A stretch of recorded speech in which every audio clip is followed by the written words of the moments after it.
gracias a todos por participar de esta charla. La idea es hacerlo coloquial al tema y conversar sobre algunas cuestiones que tienen que ver con los errores comunes que se dan cuando uno confecciona el estado de flujo de efectivo. Bueno, para quienes no me conocen, les cuento, mi nombre es Sergio Carbone, soy contador público, graduado en la UBA, la Universidad de Buenos Aires. Me dedico casi la mayoría de mi tiempo a lo que son cuestiones de fiscalidad nacional o internacional, y este libro, que es un material que ustedes tienen disponible para bajar de la web, lo armé cuando llegó aquel momento de presentar los primeros estados contables ajustados por inflación, cuando pude verificar que existía, y lamentablemente existe, una gran confusión sobre cómo confeccionarlo, cuál es el significado de este estado de flujo de efectivo. Todos sabemos que la realidad en la cual estamos inmersos hace que el estado de flujo efectivo sea el estado que menos atención se le presta, el estado tal vez menos entendido de todos, y es muy común ver lo que es mal confeccionado al estado de flujo de efectivo, y concretamente voy por el método indirecto. El método indirecto, a todo esto asumo que ya todos tenemos conocimiento sobre cómo se confecciona, ¿no? El método indirecto a veces participa de la mala práctica de trabajar por diferencia patrimonial, es decir, comparando año de inicio o saldos al inicio con saldos al cierre, y de esa manera, si el balance cierra como siempre va a cerrar cualquier juego de estados contables, las diferencias siempre van a dar y el estado de flujo de efectivo es imposible que no dé. Esa mala práctica lleva a que cuestiones no sean tratadas como deben ser tratadas en el flujo de efectivo, conforme indican las normas contables profesionales. Por ejemplo, las partidas de impuesto a las ganancias, o a veces no se reconoce bien cuál es lo que se busca con la segregación de actividades operativas, de financiación o de inversión. Todo ese tipo de cuestiones que pueden pasar desapercibidas para un lector de juegos de estados contables o en la cotidianidad de tener que trabajar con varias cosas al mismo tiempo, se magnifican en un contexto de ajuste por inflación, donde se pierde el contexto de qué es lo que estamos haciendo nosotros cuando trabajamos con un juego de estados contable ajustado por inflación. Mucho de esto entendí que tiene que ver con que tal vez, bueno, de hecho es así, ¿no? Cuando salió la RT6 al mercado, digamos, en cumplimiento obligatorio, el estado de flujo efectivo ni existía, comparativos, de a poquito se fueron incorporando la cuestión de estados comparativos, de a poquito se fueron incorporando diferentes cuestiones, el estado de flujo efectivo quedó con la vida que ya acabo de describir, y muchos de nosotros cuando cursamos en la facultad de alguna materia, bueno, no se nos decía cómo teníamos que hacer el estado de flujo efectivo y menos se hablaba de un ajuste por inflación. En ese contexto es que decidí desarrollar este libro, y este libro nace en realidad como mis estudios particulares para entender de qué se trataba y cómo tenía que armar el estado de flujo efectivo. Lo hice en forma de libro y es de descarga gratuita para todos porque me pareció la mejor forma de transmitir un concepto, que es un concepto que en lo particular me permite ver, cada vez que tomo un estado de flujo efectivo, visualizo que el profesional no ha hecho bien la tarea. Y nosotros como profesionales en ciencias económicas podemos tal vez pensar que el estado de flujo de efectivo es el estado menos representativo de la información a los fines que casi siempre importan cuando uno compone un juego de estados contables, que son los fines fiscales. Pero la verdad es que la información financiera es un cuerpo único y el estado de flujo efectivo es un estado obligatorio. Y cuando nosotros realizamos un trabajo, ya sea de compilación de estados contables, de auditoría, cualquier estado de revisión limitada, estamos expresando una opinión sobre ese cuerpo y en su consecuencia sobre ese estado en particular.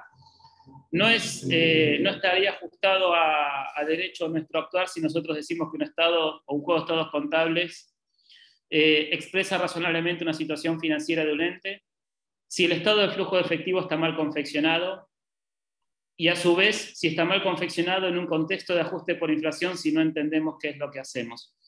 Entonces, con esta breve introducción, mi idea es acompañarlos a reflexionar sobre algunas cuestiones que tienen que ver primero con lo que es el ajuste por inflación, cosas que todos conocemos, pero les voy a permitir la licencia de repetirlas, que van a ser la base o el herramental que necesitamos para poder componer bien un estado de flujo efectivo por método indirecto en un contexto de ajuste por inflación, pero también es el motivo, si no lo recordamos solo estas cuestiones, les puedo asegurar que es el motivo por el cual siempre está mal confeccionado.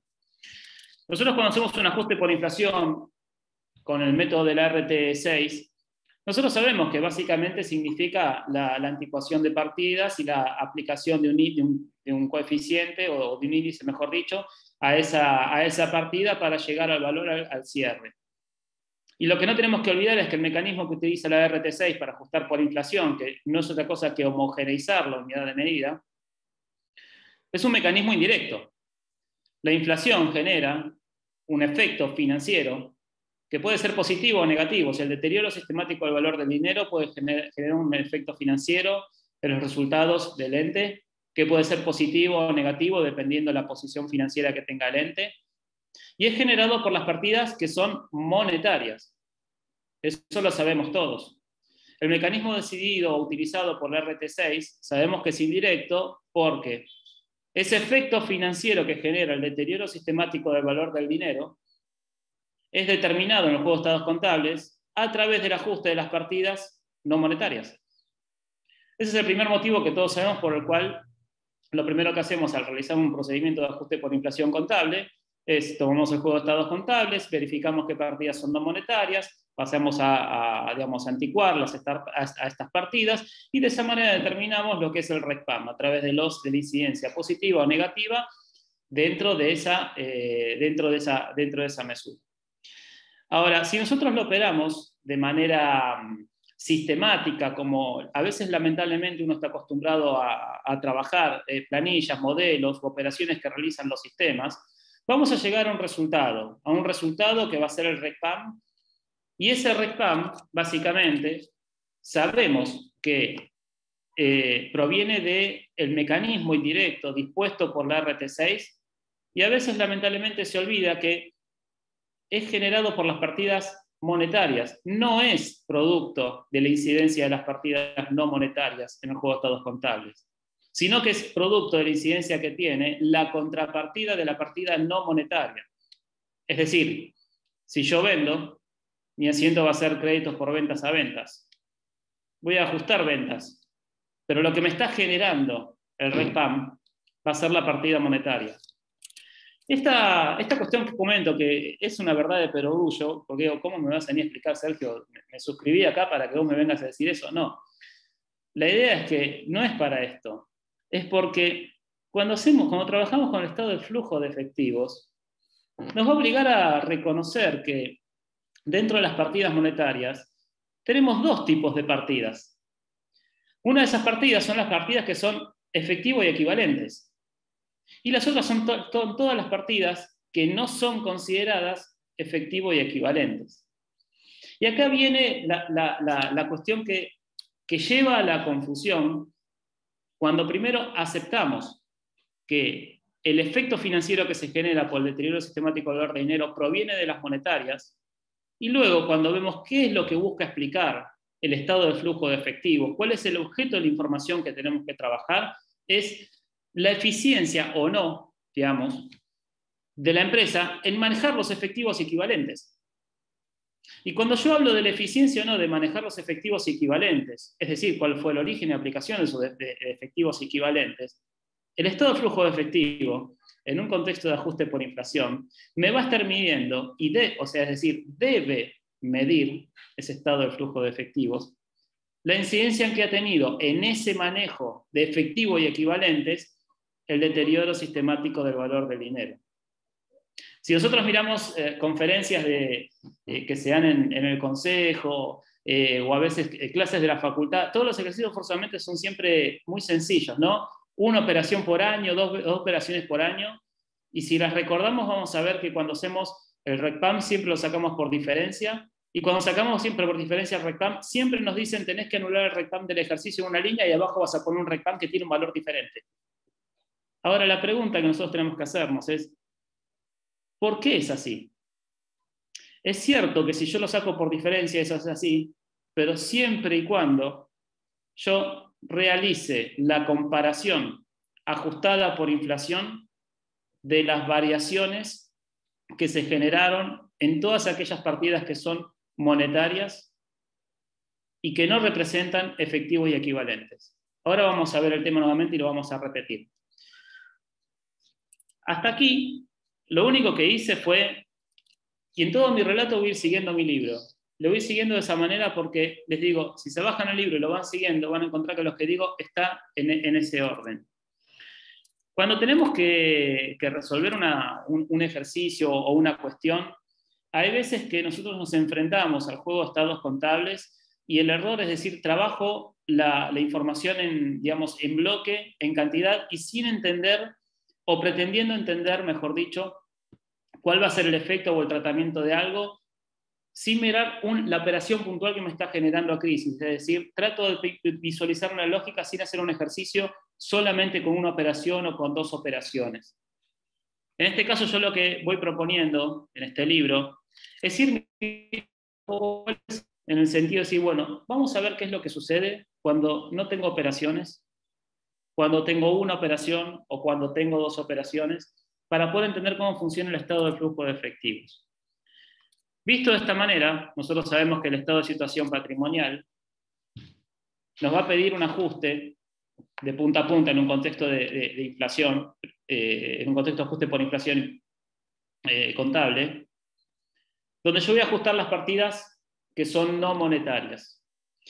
Y ustedes van a encontrar que en este libro empiezo con un ejercicio muy sencillo, donde tengo caja y una partida no monetaria, un terreno, y la ajusto de punta a punta. Y lo cómico a veces es que cuando nosotros hacemos el juego de estados contables o trabajamos el juego de estados contables, sabemos que lo tenemos que trabajar de manera comparativa. Y luego de que entendimos que para usar el juego de estados contables del año pasado, comparativo con este ejercicio, y tuvimos que ajustar la cuenta caja de punta a punta para hacerlo comparativo, en consecuencia, en el estado de flujo de efectivos, la caja al inicio no es la caja nominal del año pasado, sino que es la caja nominal del año pasado por el coeficiente de punta a punta, para hacerlo en moneda comparativa de este ejercicio. Luego de que entendimos eso, digo de esta manera, luego que entendimos, porque a veces, hasta hace poco tiempo, uno se paraba, antes de la pandemia, si me paraba detrás del sector de legalizaciones del Consejo, veía balances rebotados, por eso. Luego de que entendimos eso, si seguimos nosotros realizando la comparación de activos y pasivos de punta a punta para determinar por diferencia patrimonial, con ese mecanismo tan sencillo que teníamos cuando no había ajuste por inflación contable, a los efectos de determinar variaciones, no sé, créditos por venta, pasivos fiscales y demás, el estado de flujo de efectivos nunca nos va a dar. Pero antes que eso, lo importante es darse cuenta que se ha hecho una comparación al inicio de la primera línea, efectivo al inicio y efectivo al cierre, hicimos una comparación en moneda ajustada. Pero cuando cuando luego decidimos comparar, después de las partidas que son flujo de efectivo, es decir, aquellas que no representan efectivos y equivalentes, cuando decidimos hacer esa comparación, no lo hicimos de esa manera, sino que lo hicimos valor al inicio, saldo apertura, contra valor de cierre. Y hecho de esa manera, si nos olvidamos que lo que genera o que el efecto financiero es determinado por las partidas monetarias durante el ejercicio, si no consideramos las altas y bajas en cada una de las partidas monetarias, vamos a estar midiendo mal la variación de las partidas. Para decirlo, la única forma de seguir el relato es verlo en ejemplos, ¿no? Y el primer ejemplo que doy es, ¿qué pasaría si yo tengo, supongamos, un terreno, una partida no monetaria, y mi único activo fuera ese terreno, esa partida no monetaria al principio del ejercicio? Si no realizara ninguna operación durante el ejercicio, lo multiplico por el coeficiente y voy a tener mi impacto en los resultados. Como mi contrapartida es el capital, el impacto va a ser neutro. Si yo tuviera el terreno y tuviera una partida de efectivo, yo sé que el capital va a estar sobredimensionado respecto del terreno, dado que el capital va a financiar el terreno y la partida de efectivo. Por ejemplo, si yo tuviera 10.000 pesos de efectivo y tuviera 100.000 pesos de terreno, mi capital tiene que ser 110. Cuando yo ajusto por inflación el terreno y ajusto por inflación el capital, la contrapartida va a ser un valor, y ese valor no es otro que el resultante del método indirecto dispuesto por la RT6, y es, en definitiva, la expresión del deterioro del sistemático del valor del dinero por mi partida monetaria. En mi libro van a encontrar que hay un ejercicio tan sencillo como eso, donde les muestra qué pasa si tengo partidas no monetarias solamente, y qué pasa cuando incorporo una partida monetaria y concretamente elegí una partida que es equivalente a flujo de efectivo. Y voy mostrando qué es lo que va pasando a medida que voy incorporando esa partida, cuando hay un movimiento durante el ejercicio, es decir, cuando no hay movimiento, y después cuando incorporo un movimiento, supongamos una operación de venta. Si yo estoy en medio de un ejercicio que tiene 12 meses, ese ejercicio de 12 meses tiene una inflación de 50%, y en el mes 6 yo realizo una venta, supongamos que el coeficiente sería 1,25, la mitad del ejercicio voy a estar expuesto por inflación en mi partida monetaria. Lo voy a determinar ajustando la partida no monetaria, que es la partida de ventas. Eso es muy fácil verlo. Ahora, el error se empieza a generar cuando, por ejemplo, esa partida monetaria, que es la contrapartida de la no monetaria, se mantiene en una partida que no es un equivalente de efectivo. Es decir, cuando el efectivo que tengo al inicio es igual al efectivo que tengo al cierre.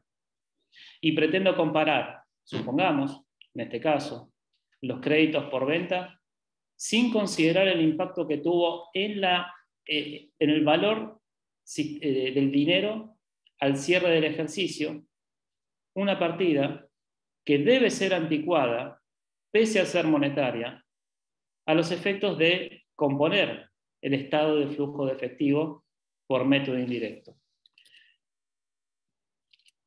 Hasta acá, digamos, lo único que hice fue decir el problema al cual nos enfrentamos, y a veces me cuesta tal vez no poder ver a la contraparte que tengo al otro lado, porque o pego, podría encontrar cara de asombro diciendo este pibe no le entiendo nada o de qué se trata.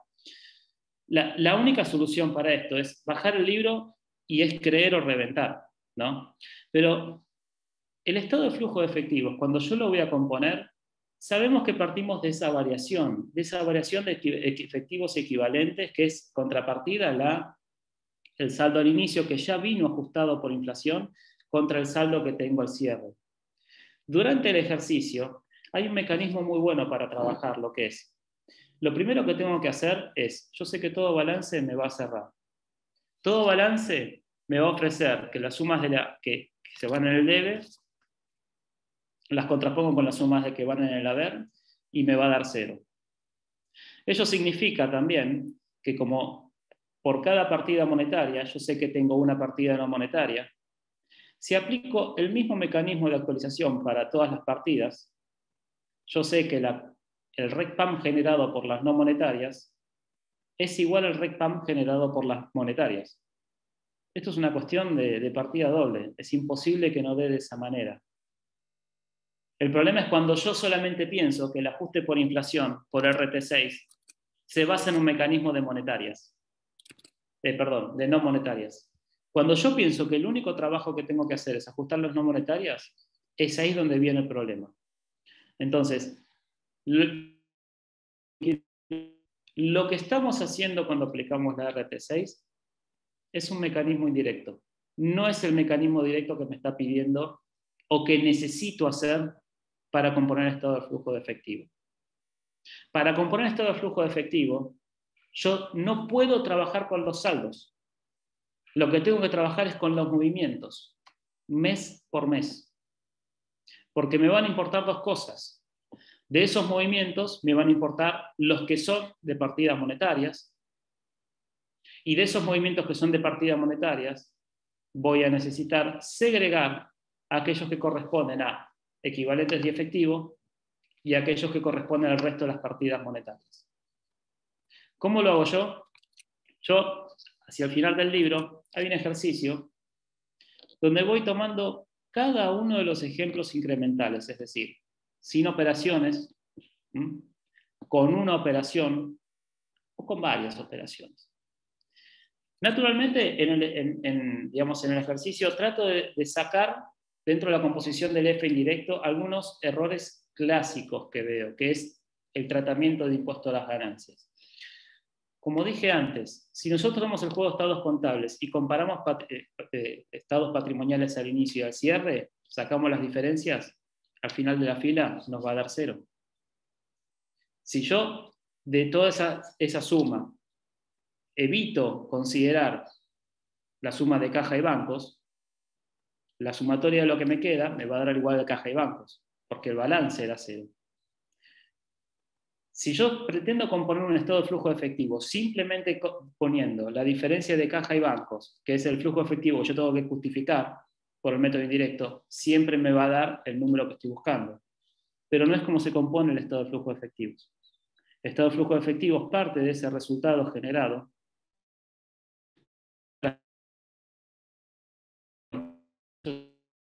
siempre es en el impuesto a las ganancias. Se olvida que el estado de flujo de efectivos, cuando te pide la anulación del impuesto a las ganancias cargado a resultados, también pide la compensación de las partidas fiscales para conocer cómo fue el trasfondo del flujo de efectivo en todas las partidas que implican movimientos en el impuesto a las ganancias. Es decir, el cargo de resultado de vengado del impuesto a las ganancias lo tengo que anular, pero tengo que considerar todos los pagos que he realizado en el impuesto a las ganancias. Ese ajuste, yo lo explico en el libro, no tiene nada que ver con el tema pero es un error muy común, es decir, es muy común expresar la variación de pasivos fiscales, incluyendo la variación de pasivos fiscales que tienen que ver con el impuesto a las ganancias. Aprendí de esa cuestión, que es una cuestión que tiene que ser considerada. La segunda cuestión que también marco en este libro es que si aceptamos que el objeto del estado de flujo de efectivo por método indirecto es explicar la bondad o la torpeza en la gestión de efectivos equivalentes en un contexto de ajuste por inflación, y que cuando estoy anulando el RECPAM cargado al estado de resultados, mi objetivo es poder expresar cuál es el RECPAM que corresponde al manejo de efectivo y equivalentes. Yo sé que las líneas van a ser diferentes, salvo que todas las partidas monetarias sean efectivos y equivalentes. Si todas las partidas monetarias son efectivos equivalentes, el único RECPAM que pude haber generado es por el uso y manejo de efectivos equivalentes. Pero si durante el ejercicio, en cualquier momento del ejercicio, yo tuve alguna partida monetaria que no fuera efectivo equivalente, por ejemplo, vendí, entró crédito por ventas, al mes siguiente sale crédito por ventas porque cobré con caja, durante el ejercicio, en un mes, en esa pequeña fracción de tiempo, tuve una partida que fue monetaria, que me generó exposición a la inflación de la misma manera que me generó la caja que luego tengo en mano, pero que no era efectivo equivalente durante ese tiempo. Entonces, ese RECPAM que me generó, ese crédito por ventas, más el efectivo y equivalente al hasta el cierre del ejercicio, va a tener un componente que va a estar en el resultado y que va a ser anulado. Y la otra parte del componente también va a haber sido anulado en el resultado, pero va a tener que ser explicado en el estado de flujo de efectivos. Ese ejemplo está explicado también en el libro. Paso a paso lo voy colocando. Cuando nosotros vamos a componer este estado de flujo de efectivos, siendo que la primera parte es la más fácil, porque es comparar líneas de efectivo equivalente contra línea de efectivo y equivalente, al trabajarla y al compararla ajustada por inflación, la línea de inicio, es muy fácil ver que el efectivo que yo tenía en el juego de estados contables del año pasado, supongamos, tenía 100.000 pesos. Cuando voy a trabajar el estado contable, ajustado por inflación, si yo de pronto sé que hay una inflación de un 50%, no tengo dudas que ese juego de estado contable íntegro lo multiplico.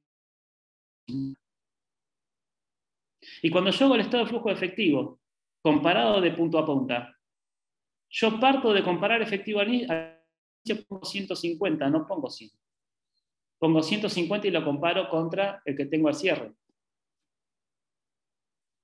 Ahí lo que estoy haciendo, estoy tocando la mesura del valor nominal que históricamente tenía. Es ese mismo concepto que tiene que ser utilizado para comparar cada una de las otras partidas que tengo durante el ejercicio. Y ustedes podrían decirme, Sergio, esto yo ya lo sabía, porque si yo tengo créditos por venta de 100.000, cuando voy a comparar contra 150. Digo, sí, ya sé que eso lo haces. Ahora, si durante el ejercicio tuviste créditos por venta, luego cobraste, volviste a tener créditos por venta, la única forma de determinar cuál es el RECPAM, es decir, de abrir ese RECPAM, generado por las monetarias, que ya lo verificamos, es decir, yo determiné el RECPAM porque el sistemita contable me dijo cuál era el RECPAM. ¿No? Tengo que hacer la validación, eso que los auditores siempre piden, los contadores nunca quieren hacer. Bueno, dame la validación de RECPAM, o no sé, es una cosa, para hacer el estado de flujo efectivo tenés que validar el RECPAM. Y para validar el RECPAM, no hay otra manera que hacerlo, a través del flujo financiero, ¿sí?, de las partidas monetarias. Entonces, es mentira que el auditor tiene que validar el RECPAM, pero también es mentira que es difícil validarlo. Validar el RECPAM es muy sencillo. Es el mismo mecanismo que se utiliza con las partidas no monetarias sobre las cuentas monetarias. Ahora, si eso es así, y eso es cierto, también hay un error muy común cuando voy a validar el RECPAM, que es, hay partidas del resultado que tienen como contrapartida una partida monetaria que a veces utilizo coeficientes promedios para determinar. Porque de pronto, no sé, el impuesto de las ganancias, es cierto que se va devengando durante el ejercicio, pero es muy difícil saber cuánto sería técnicamente apropiable a cada mes devengado para aplicar el coeficiente mes por mes. Y entonces en el impuesto de las ganancias, así como en el horario de directores y otras partidas genéricas, yo podría pensar en que es razonable aplicar un coeficiente promedio. Y si cuando voy a validar el RECPAM, de vuelta, que se valida por las monetarias, porque ese es el objeto de la validación del RECPAM, yo en esa partida del pasivo fiscal que está asociada al cargo a resultado que yo ajusté con un coeficiente promedio, si ahí no me doy cuenta que tengo que usar un coeficiente promedio, la validación no me va a dar. Entonces, ¿qué hacemos cuando hacemos el resultado de flujo de efectivo? Esencialmente tenemos que partir de la validación del RECPAM. Validación del RECPAM que me lo va a pedir el auditor y que no es difícil hacerla, donde lo único que tengo que acordarme, repito, lo único que tengo que acordarme es cuáles fueron las partidas monetarias que yo toqué cuando ajusté por coeficiente promedio alguna partida de resultado. Porque el resto participa del mismo mecanismo de anticuación que cualquier otra partida. Una vez que yo hago eso, que yo entiendo ese concepto, hacia el final del libro propongo una forma de trabajo. Y digo, no nos volvamos locos. A cualquier sistema contable yo le puedo pedir los mayores de todas las cuentas por todo el ejercicio. Y entonces, una vez que tengo en un Excel los mayores de todas las cuentas por todo el ejercicio, a cualquier sistema contable yo le puedo decir, estas son las monetarias y estas son las no monetarias. Yo cuando tengo todos los mayores tirados de todas las cuentas de todo el ejercicio, uno puede trabajar con dos tipos de sistemas. Los sistemas que la cuenta del debe está en positivo y la cuenta del haber está en negativo, o los sistemas que te ofrecen la cuenta del debe y la cuenta del haber. Como sea, la cuentita tiene que dar 0. Con lo cual, yo, utilizando el mecanismo de anticuación que antes dije, por cada una de las partidas, para todas y sin diferenciar entre si son monetarias o no monetarias, como yo sé, como dije antes y repetí varias veces, como yo sé que el RECPAM es generado por las monetarias, pero expresado en las no monetarias, simplemente realizando una fórmula en Excel y replicándola para abajo, las cuentas del RECPAM, el RECPAM determinado, producto de la anticuación, multiplicado por el coeficiente, me va a tener que dar 0. No puede haber diferencias. Una vez que yo determine eso, si separo las cuentas monetarias de las no monetarias, ahí voy a encontrar que el RECPAM de las monetarias es exactamente igual al RECPAM de las no monetarias. El RECPAM que me determinó el sistema. Esto, dicho de esta manera, de vuelta, hasta siento que parece difícil, pero cuando uno lo sigue con el librito, dice, ah, esto es lo que me está diciendo Sergio. Sí, esto es lo que te está diciendo. Esto que en realidad es fácil entenderlo. Ahora, si nunca lo vimos de esa manera en la vorágine del trabajo, el F nunca me va a salir. En el momento que yo obtuve el dato del RECPAM exactamente igual al que me ofrecen las cuentas no monetarias sobre las cuentas monetarias, que es imposible que no lo pueda obtener bien. Y además les estoy diciendo, si no te da bien, es por un solo motivo, porque utilizaste coeficientes promedios. Si no, siempre te va a dar bien, porque ahí está la incidencia de la anticuación de la partida y el coeficiente que corresponde a la partida. Y el balance siempre va a estar balanceado, porque el sistema no nos va a dejar hacer un asiento que no balancee, con lo cual también estamos tranquilos de eso. Y podemos hacer todo el tiempo control de balanceo. Una vez que tenemos las cuentas monetarias y ese RECPAM determinado con esta pequeña cuestión, esta pequeña salvedad, ¿no?, de considerar las cuentas que se actualizan por coeficientes promedio y no por coeficiente de anticuación, lo único que tengo que separar es el bloque que le corresponde al efectivo y equivalente respecto del resto del bloque. Una vez que yo tengo el bloque del efectivo y equivalente respecto del otro bloque, ya tengo el primer dato.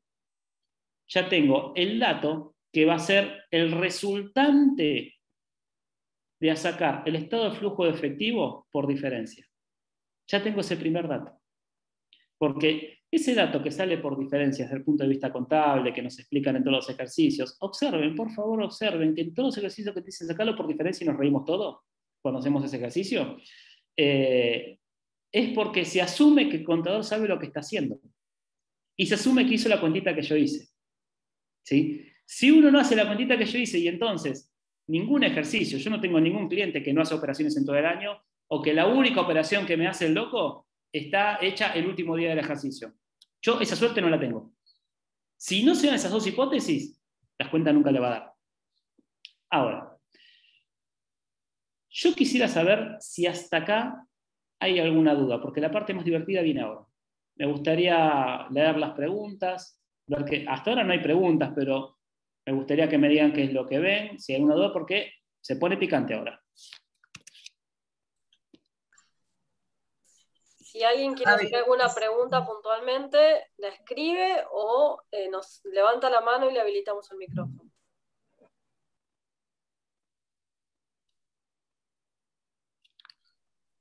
Acá dice, Mariel Ochoa dice, hasta ahora voy bien. No sé si tenemos que interpretar por ahí que van todos bien, pero bueno, entendemos que el silencio es clarificador.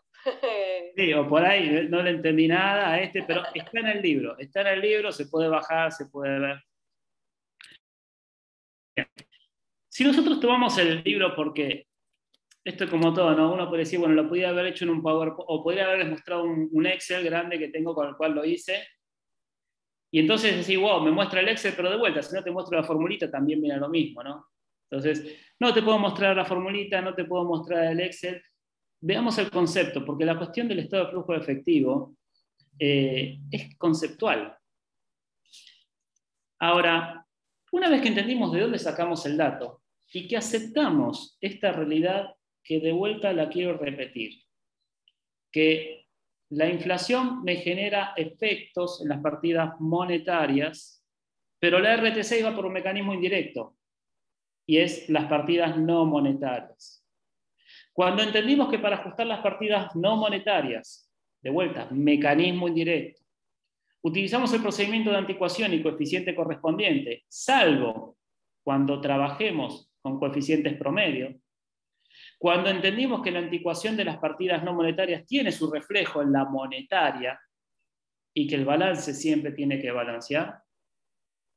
Entonces, vistos los movimientos, los mayores de todo el año, separadas las partidas monetarias de las no monetarias, si yo sigo el mismo mecanismo que utilicé para determinar el RECPAM en las no monetarias, si sigo ese mismo mecanismo en las monetarias, lo único que voy a tener es el mismo valor del RECPAM en sentido contrario.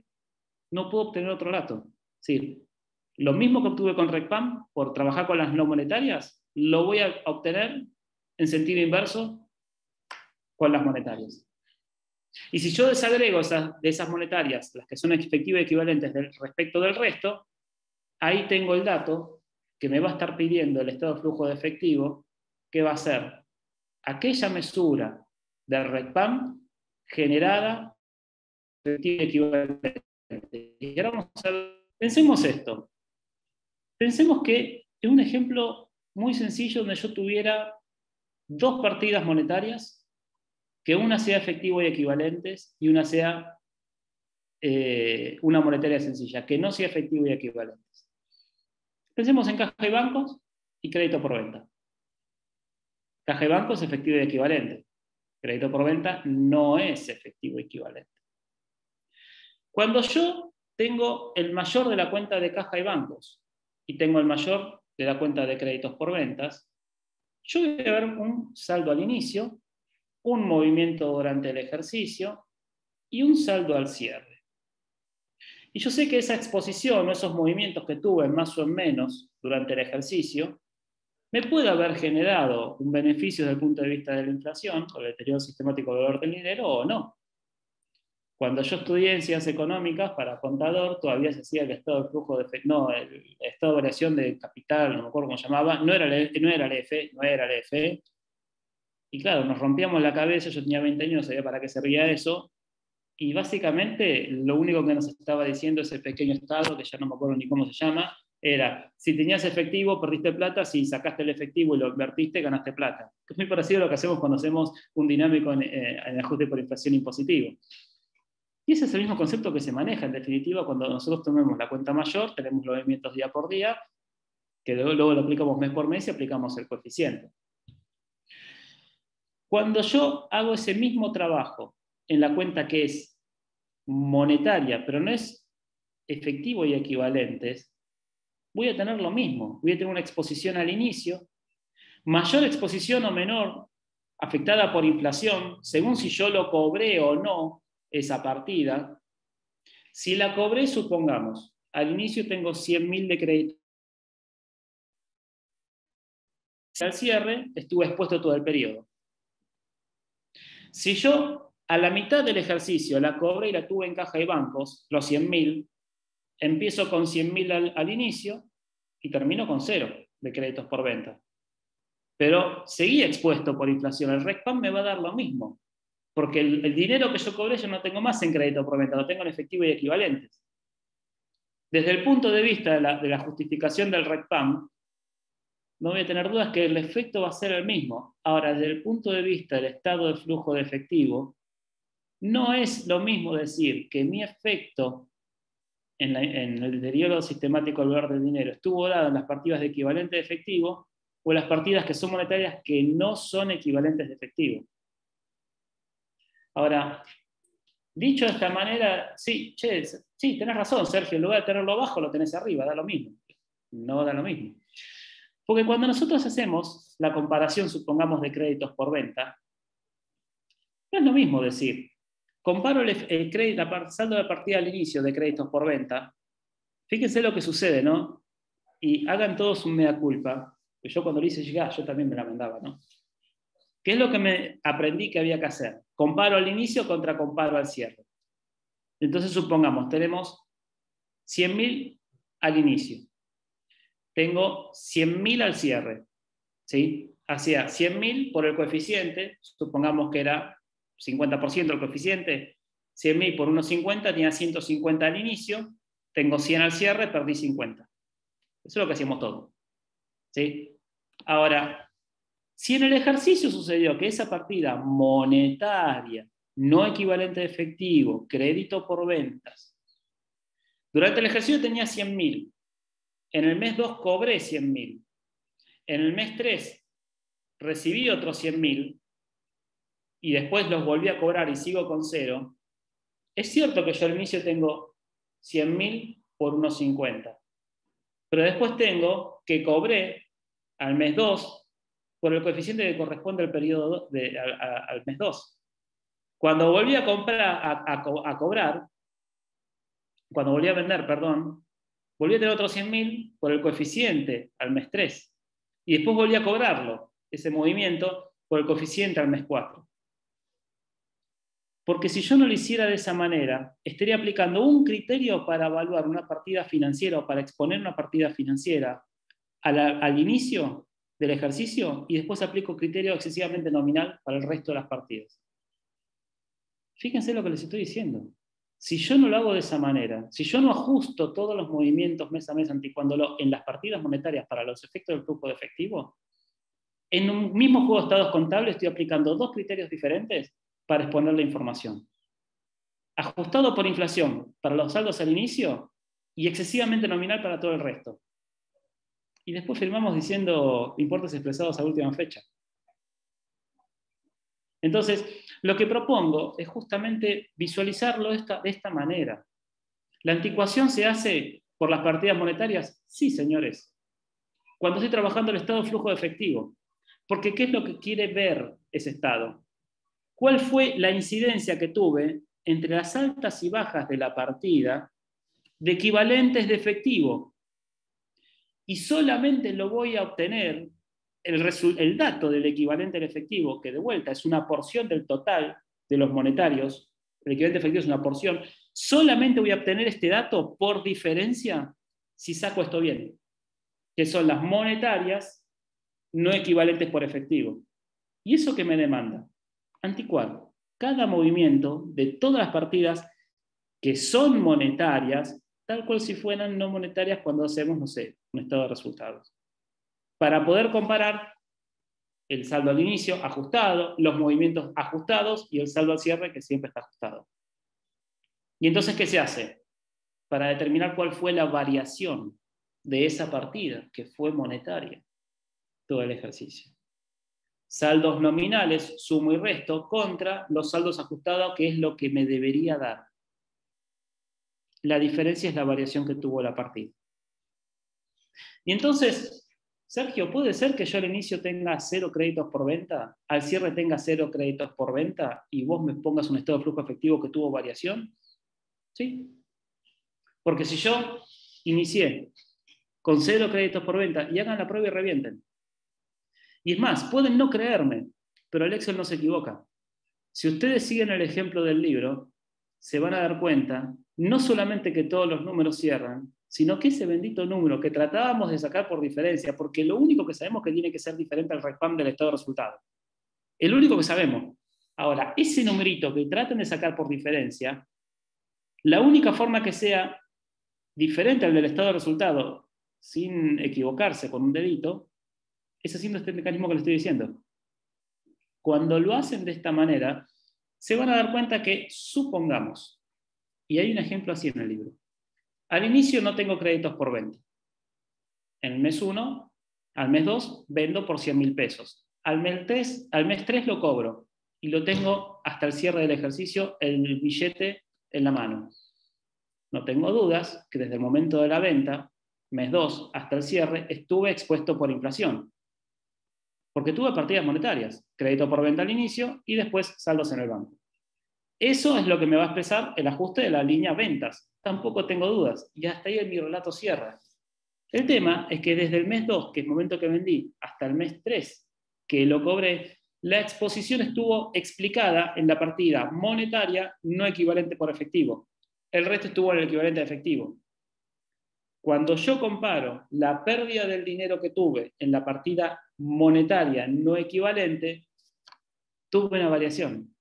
Y esa es la única variación que yo voy a colocar para este sencillo ejercicio, que me va a explicar cómo se compuso no solamente ese RECPAM, sino la diferencia que yo necesito para saber cómo fue mi gestión del efectivo y equivalentes en el marco de un contexto ajustado por inflación. Ese tal vez es, digamos, lo más choqueante cuando uno lo ve a esto. Decís, pero ¿lo estuve haciendo toda la vida mal? Y sí. ¿Y esto se explica? No se explica.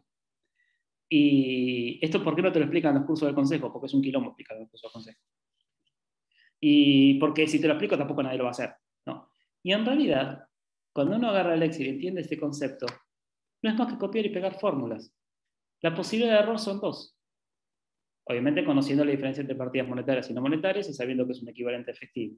La posibilidad de error es lo que comenté, los que son coeficientes promedio, y después el manejo del inventario, cuando sacamos por diferencia de inventario. También hay una cosita ahí dando vuelta, porque bueno, cuando sacamos por diferencia de inventario, a veces nos olvidamos que tenemos que ajustar las partidas al inicio, después al cierre, los movimientos durante cada ejercicio, pero salvado esa pequeña cuestión que también lo trabajo en el libro, el concepto siempre es el mismo. Y el concepto es que este estado, flujo de estado efectivo, la única información que me va a prestar es respecto de la gestión del efectivo. Y la línea que yo anulé del RECPAM, así como cuando anulo el impuesto a las ganancias, luego agrego los movimientos financieros vinculados con el impuesto a las ganancias, anulo el cargado de resultado, agrego el resultado financiero a las partidas que son equivalentes a efectivo. Esa es la información que me está pidiendo el estado del flujo de efectivo. Bien. Aquí termino mi relato.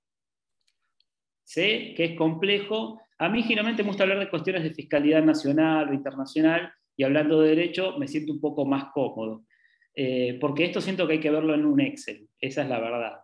Pero bueno, sostengo que si después miran el librito y lo van haciendo la ejercicio, van a decir, tan difícil no era. Y cierto, tan difícil no era, pasa que nunca nos pusimos a pensarlo el tema.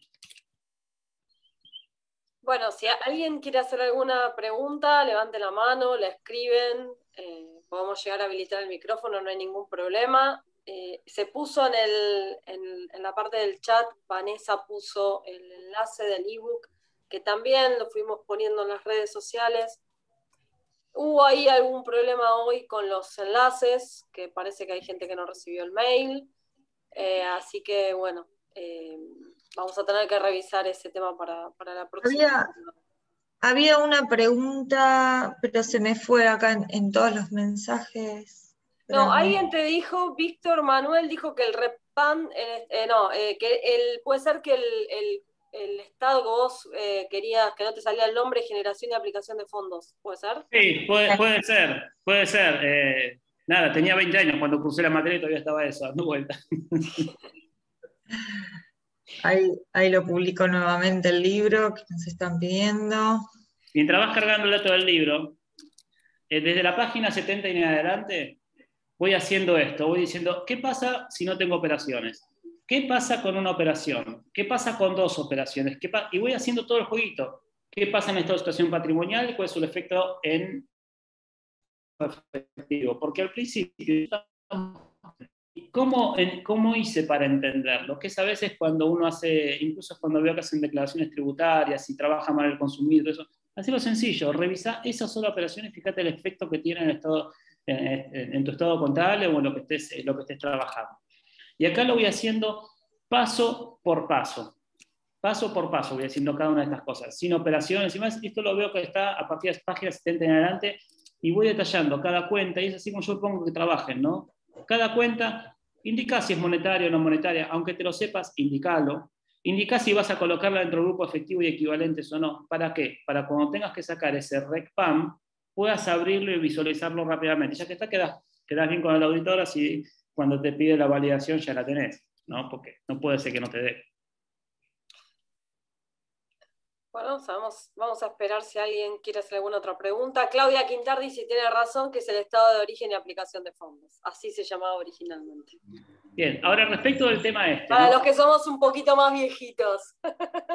Respecto del tema del estado de flujo de efectivo, método indirecto ajustado por inflación. Me gustaría saber si les sirvió esta charla. El libro no se vende, aclaremos que no se vende el libro, ni estoy promocionando el libro ni nada. Esto, la idea es que les sirva para las personas que están acá, ¿no? Me interesa saber si les sirvió o si les movió algo en la psiquis para decir, bueno, che, lo voy a repasar porque me parece que hay algo que tendría que revisar.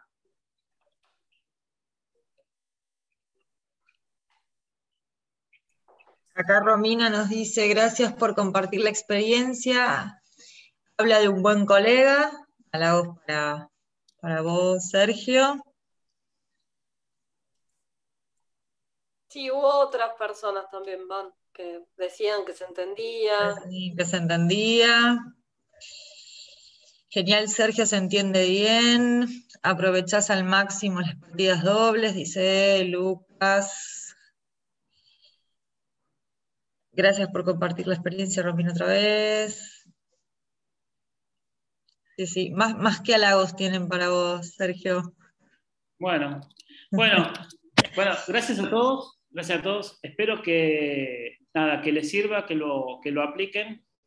Y la mejor forma de ver cuando le dan un estado de flujo efectivo si está mal hecho o no está mal o está bien hecho, y esto es loco, ¿no? Porque es muy fácil de verlo y el Consejo sigue validando los estados contables, ¿no? Y uno a veces no se pone a reparar de cuál es la responsabilidad profesional de ese juego de estados contables, porque el Consejo valida que el matriculado no tiene sanciones y está habilitado para firmar. No valida el contenido de la información contable. ¿Sí? Y uno es responsable. No va a ser responsable penalmente porque en estado de flujo efectivo no vas a tocar el erario público. Pero sí puede ser responsable ante la consecuencia de, supongamos, una distribución de dividendos que no sean líquidos y realizados, o una gestión de un gerente o de un director por el flujo de efectivo que en definitiva incide sobre estos resultados. Hay responsabilidad profesional, civil, no hay ningún problema, no hay ninguna duda. Hay una pregunta que dice que si los REPCAM de estado de resultados y de flujo tienen que ser iguales.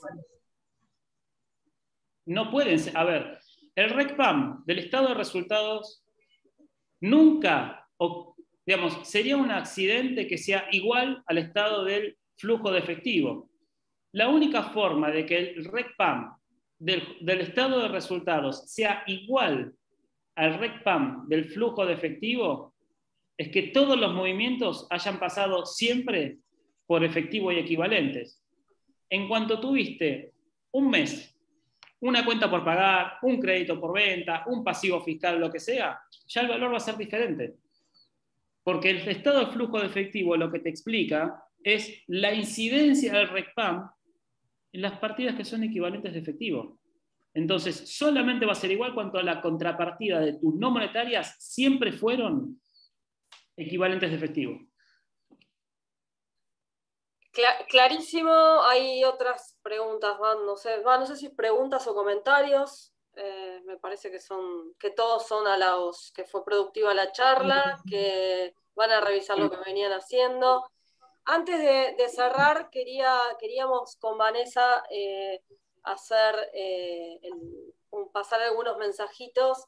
En primer lugar, agradecer a Sergio, al doctor Carbone, la predisposición, las ganas y el tiempo que está dispensando, que siempre es pro colega, es siempre pro conocimiento, pro capacitación.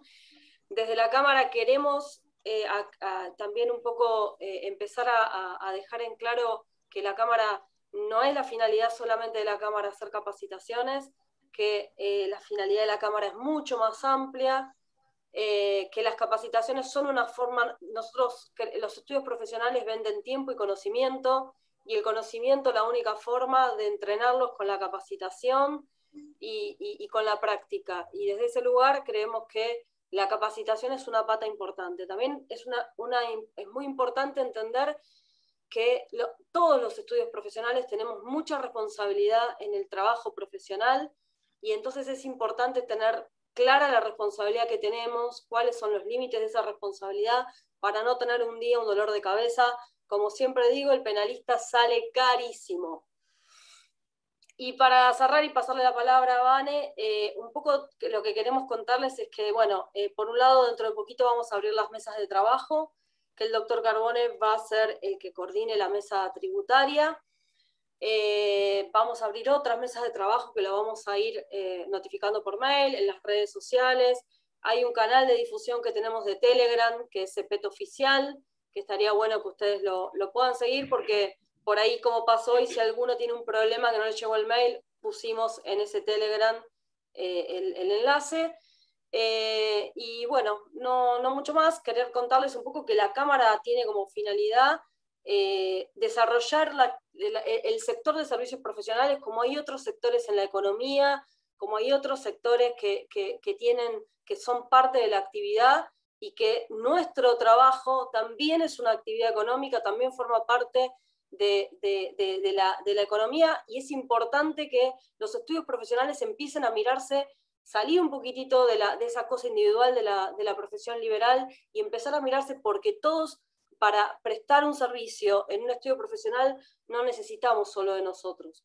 La forma y que va teniendo, que va tomando la dinámica de esta profesión y de todas las profesiones, hace que los desafíos sean mucho más grandes, y es importante que el estudio empezara a mirarlo un poquitito más como una microempresa, como un microemprendimiento.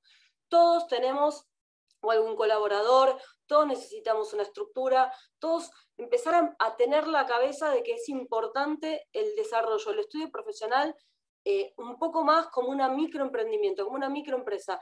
Y la realidad de la Cámara es de alguna forma ayudar a esa instalación en toda la sociedad, en todo el colectivo. Y también que la Cámara de alguna forma sea ese lugar que albergue a todos los estudios profesionales de todo el país. Le paso la palabra a Vane, gracias a todos por participar, y de vuelta gracias, Sergio. Bueno, gracias a todos por participar, nuevamente gracias, Sergio. Y como decía Karina, la Cámara es a nivel federal. Algo que hemos lanzado es el programa Embajadores. El programa Embajadores es un programa en el cual cualquier colega con cualquier estudio de la República Argentina puede ser parte de este programa, el cual lo que hace es, el embajador un poco hace de, nosotros estamos en Capital Federal y no podemos estar en las 24 provincias o en las ciudades de cada uno. Entonces el embajador lo que va a hacer es un poco traer a la Cámara el problema, el planteo, la necesidad de su ciudad, de su provincia o del lugar que le toque estar. En la página web está el link de embajadores. Vamos a tener una reunión en los próximos días, casi a fin de mes. Así que todo el que quiera participar es bienvenido. El que quiera conocer más también es bienvenido a conocer y a saber del programa. Nosotros creemos que la única manera de que podemos estar a nivel de todo el país es conociendo los problemas. Así que le damos la bienvenida a todos los que quieran participar y bueno, esperamos los comentarios por mail si tienen algún comentario. ¿Sí? Bueno, nos despedimos. Gracias, Sergio, nuevamente. Estás muteado. Ah, no me di cuenta. Perdón, ¿qué me dijiste? No, que bueno, que nosotros ya cerramos, que si vos querés decir algo más. No, nada, gracias por acceder. La idea era ayudar, y en la medida que haya ayudado a alguien si se quiere un bichito a la duda, era lo que quería. En mi opinión, la idea es que un poquito más, y al igual como vos dijiste, yo realmente coincido, la capacitación es algo indispensable para ejercer la profesión. Lo único que nos va a diferenciar del resto de la realidad va a ser la capacitación, y vamos hacia un contexto de liquidaciones automáticas de las obligaciones del contribuyente, contabilidad automática y demás, y el contador no puede seguir pensando que va a resolver todas las necesidades del contribuyente, soportado en que la página FIP no funciona, ¿no? Y a su vez al contador cada vez se le está agregando mayor cantidad de responsabilidades de carácter penal, Hace 30 años convive con nosotros la penal tributaria, pero hace 6 o 7 años o un poquito más tenemos responsabilidades en lavado de dinero, y son cuestiones que a veces uno cuando empieza a estudiar o se recibe no se trabajan, no se ven, y hoy son una realidad y mañana va a ser cada vez peor, con lo cual nada, estudien, esto es lo que puedo llegar a decir, estudiemos entre todos, y la colaboración entre nosotros, entre los colegas, en el sentido de me especializo yo en esto, vos te especializás en lo otro, creo que es la herramienta que nos va a permitir desarrollarnos y defender la profesión como corresponde, la especialización, a eso es lo que voy. Así que bueno, nada más, simplemente eso, y gracias a ustedes por el espacio, la verdad que la pasé muy bien. Bueno, gracias a todos y gracias Sergio por las palabras. Así que bueno, bienvenido a la cámara.